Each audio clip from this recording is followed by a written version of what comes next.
Hi, I'm Allison Fried for CESTV, and we're here today with Sam McCloy of GfK to talk about international global technology trends. Sam, thanks so much for joining us. Thank you for having me. Oh, happy to do it.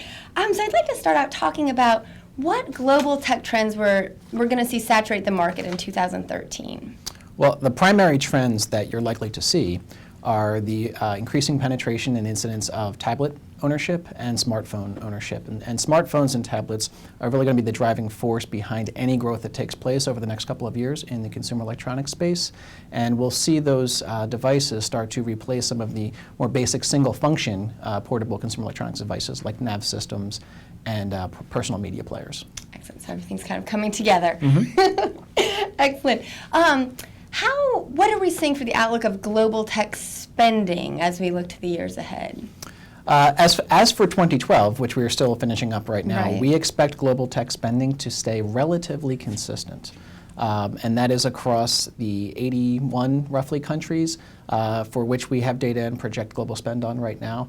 We expect the total spend to hover somewhere around $1 trillion, with 45% of that coming from emerging markets, which is an increasingly heavy weight of emerging markets versus developed markets over the next couple of years.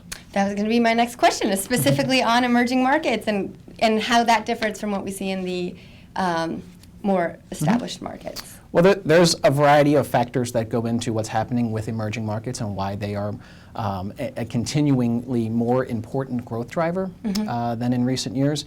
One of those is around wireless connectivity and infrastructure and leapfrogging the traditional development of landlines, laying landlines first before there's connected technology. Now we are seeing in a lot of emerging markets where they are jumping right into 3G and 4G LTE networks for communicating with each other. So that is really spurring all of the new technology growth that one you see in the developed markets now, with the convergence of different uses you can do with your portable devices, but also in the ability to communicate with each other and to basically make a country more interesting to investors.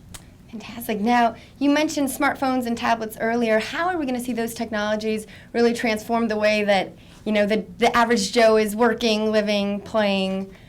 Okay. Well, given that there's so much that you can do with a smartphone and with a tablet, there are a lot of different ways that that's happening.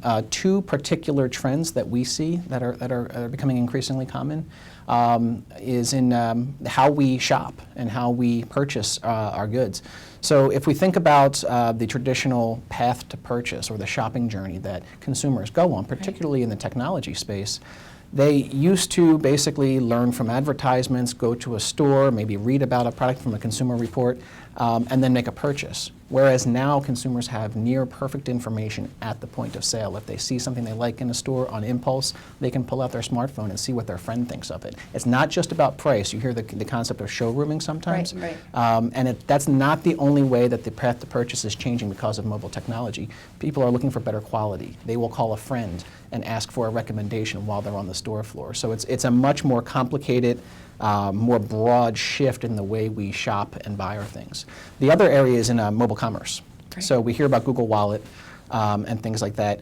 What we're seeing in the evolution of mobile commerce and the way people are using their mobile devices to pay for things as a transaction is very slowly evolving. It's still kind of experimental for people. And that is something that we see increasing as the infrastructure gets laid better. Right now it's very sporadic. So people aren't at the point right now where they would leave their homes without a wallet. Until it's ubiquitous where they can actually pay with their smartphones. That's when we'll start to see that happen. Very cool. Excellent. Well, we hope to see all of these trends playing out at the 2013 International CES. For CES TV, I'm Allison Fried.